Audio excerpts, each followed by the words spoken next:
ৰিয়ালৈ পানীটো কি থাকোঁতে মাজনী হাতত ৰিয়ালৈ পানীটো কি থাকোঁতে মাজনী সবনো পানী লৰা মই বৰ্তমান উপস্থিত আছোঁ যোৰহাটৰ এখন বিদ্যালয় কল্যাণী বিদ্যালয়ত আছোঁ আৰু কল্যাণী বিদ্যালয়ত প্ৰথমটো বেচ আৰু তেওঁলোকে 10% পাবলৈ সক্ষম হৈছে তেওঁলোকৰ 13গৰাকী ষ্টুডেণ্টে আচলতে পৰীক্ষা দিছিলে তাৰে ফাৰ্ষ্ট ডিভিজন 9টা আৰু ছেকেণ্ড ডিভিজন 3টা পাবলৈ সক্ষম হৈছে মোৰ সহযোগী মেঘে সমগ্ৰ পৰিৱেশটো দেখুৱাইছে এনেধৰণে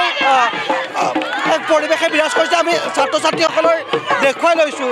এইসকলে এনেধৰণে আচলতে এইবাৰ তেওঁলোকে প্ৰথম স্থান আৰু দ্বিতীয় স্থান পাবলৈ সক্ষম হৈছে আৰু এখন বিদ্যালয়ৰ উৎসাহ উদ্দীপনা দেখিবলৈ পোৱা গৈছে তোমালোকৰ অনুভৱ বহুত ভাল লাগিছে আজি আৰু ইয়াত মানে ইমানেই ধুনীয়া শিক্ষা হয় মই মেট্ৰিকত ছেকেণ্ড ডিভিজন পাইছিলোঁ কিন্তু ইয়াত মই ইমানেই ধুনীয়া শিক্ষা মই 4টা লেটাৰ পাবলৈ সক্ষম হৈছোঁ আৰু ইয়াৰে বাইদেউ ফাৰ্ষ্ট ডিভিজন আছে 4টাত পাইছোঁ 4টাত তোমাৰ কথা কোৱা তুমি ইয়ালৈ আহোঁতে কেনেকুৱা আছিল আৰু এতিয়া মই মেট্ৰিক ডিপাৰ্টমেণ্টেল দিছিলোঁ ইয়াত ইমানেই ভালকৈ ভাবে বাইদেউহঁতে ইমানেই ভালকৈ সহায় কৰিছে এতিয়া ফাৰ্ষ্ট ডিভিজন পাবলৈ সক্ষম হৈছে অত্যন্ত গৌৰৱৰ বিষয় তুমি কোন ডিভিজন পাবলৈ সক্ষম হৈছা ফাৰ্ষ্ট ডিভিজন এটা লেটাৰ আছে ছ'চিয়লজি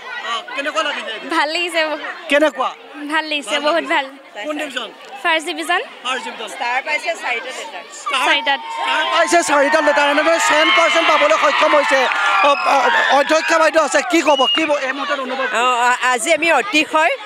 উৎফুল্লিত হৈছোঁ আমাৰ বিদ্যালয়ৰ পৰা এবাৰ প্ৰথম বেষ্ট আছিলে আমাৰ 12গৰাকী ছাত্ৰ ছাত্ৰী 9গৰাকীয়ে ফাৰ্ষ্ট ডিভিজন পাইছে আৰু 3গৰাকী ছেকেণ্ড ডিভিজন 3গৰাকী ছাত্ৰ ছাত্ৰীয়ে আমাৰ ষ্টাৰ মাৰ্কছ পাবলৈ লাভ কৰিছে আৰু কেইবাটাও বিষয়ত কেইবাগৰাকী ছাত্ৰ ছাত্ৰীয়ে লেটাৰ পাইছে আমি অতিশয় আনন্দিত আমি উৎফুল্লিত হৈছোঁ আৰু এজন ছাত্ৰ দেখুৱাইছোঁ তেওঁ আচলতে কিছুদিনৰ আগত পিতৃ ঢুকাইছে তাৰপিছতো খুব নিজৰ কষ্ট আৰু ত্যাগৰ ফলতে তেওঁ ভাল ৰিজাল্ট কৰিবলৈ সক্ষম হৈছে কোন ডিভিজন পাবলৈ সক্ষম ফাৰ্ষ্ট ডিভিজন লেটাৰ আছে 4টা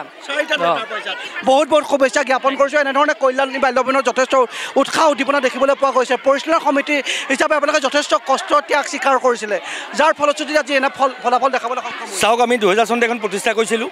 আমাৰ সেই চনতে আমাৰ এটা সপোন আছিলে যে আমাৰ 25টা বছৰ যেতিয়া হ'ব ৰূপালী জয়ন্তী বৰ্ষ হ'ব ৰূপালী জয়ন্তী বৰ্ষত যাতে আমি হায়াৰ ছেকেণ্ডেৰী প্ৰথম বছৰতে আমি ৰিজাল্ট দিব পাৰোঁ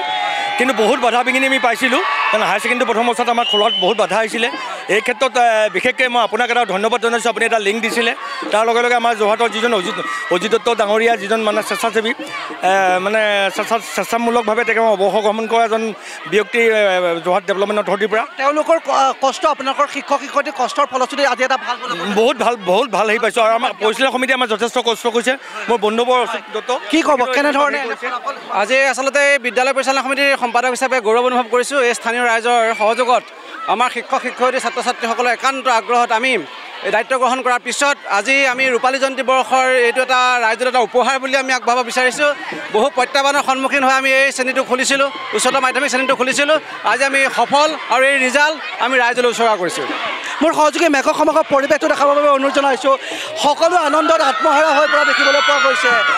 সকলোৱে নাচি ভাগি যোৰহাটৰ এখন গ্ৰাম্য অঞ্চলৰ বিদ্যালয় কল্যাণী হায়াৰ ছেকেণ্ডেৰী বিদ্যালয় আচলতে এনেধৰণে কল্যাণী বাল্যভৱনত এনেদৰে উৎসাহ উদ্দীপনা দেখিবলৈ পোৱা গৈছে আমি সমগ্ৰ পৰিৱেশটোৰ লগত NB নিউজৰ দৰ্শকসকলক একাত্ম কৰিবৰ বাবে চেষ্টা কৰিছোঁ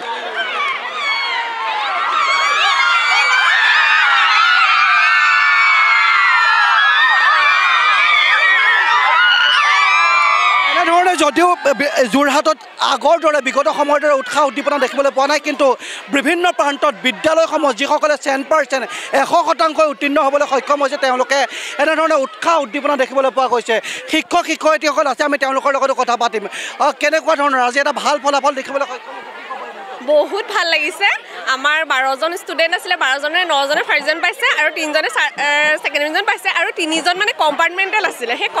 কেনেকুৱা অনুভৱ বহুত ভাল লাগিছে ৰিজাল্টৰ পৰাই আমি আমাৰ 12গৰাকী আছিলে 12গৰাকী 9গৰাকী আমাৰ ফাৰ্ষ্ট ডিভিজন পাবলৈ সক্ষম হৈছে আৰু 3গৰাকী ছেকেণ্ড ডিভিজন পাইছে ৰিজাল্ট আমাৰ যিহেতু এবাৰ প্ৰথম বেষ্ট আছিলে সেইকাৰণে আমি অতি সুখী হৈছোঁ জয়টো কল্যাণী বাল্য সভা চিনিয়ৰ ছেকেণ্ডাৰী খুবেই ভাল লাগিছে আৰু ভগৱানক ধন্যবাদ জনাইছোঁ যে ইমান এটা ভাল ফলাফল আমাক স্কুলখনক দিয়াৰ বাবে আৰু আমাৰ ছাত্ৰ ছাত্ৰীসকলক ধন্যবাদ জনাইছোঁ আমি সকলোৱে কষ্টও কৰিছিলোঁ আৰু আজি ফল পাইছোঁ ভাল লাগিছে খুব ভাল লাগিছে আমি খুব সুখী আমাৰ প্ৰথম বেচ বহুত ভাল ৰিজাল্ট কৰিছে আমি বহুত সুখী শিক্ষয়িত্ৰী আছে ইয়াতে বিহু গীত যদি হয় সকলোৱে অকণমান নাচিব পাৰিব টিপ টপ দেখিলে আহো বুলি নকবা মাজনী টিপ টপ পুৰেনো পানী ভৰা ঘৰ হাতত চৰিয়ালৈ পানীটো কি থাকোঁতে মাজনী হাতত চৰিয়ালৈ পানীটো কি থাকোঁতে মাজনী মাজনী হ'বনো পানী লৰা খুব ভাল লাগিছে এনেধৰণেই যোৰহাটৰ উৎসাহ উদ্দীপনামূলক পৰিৱেশ দেখিবলৈ পোৱা গৈছে এয়া যোৰহাটৰ কল্যাণী বাল্য ভৱনৰ পৰিৱেশ আৰু কল্যাণী বাল্য ভৱনত এনেধৰণেই উৎসাহ উদ্দীপনা দেখিবলৈ পোৱা গৈছে কি ক'ব কি অনুভৱ কেনেকুৱা অনুভৱ খুব ভাল লাগিছে 25 বছৰ অতিক্ৰম কৰিলে ৰাইজৰ অনুষ্ঠান খুব ভালদৰে চলিছে উত্তৰ যোৰহাটত নাম ৰাখিছে আৰু আগলৈও আমাৰ ৰাইজৰ অনুষ্ঠান এনেকৈ ভালদৰে চলি যাব বুলি এইবাৰ ছাত্ৰ ছাত্ৰীসকলে ঢোল লৈ আনন্দত আত্মহাৰা হৈছে গতিকে আমি বিহুৰ মাজলৈ যাব বিচাৰোঁ বিহু গীত এটা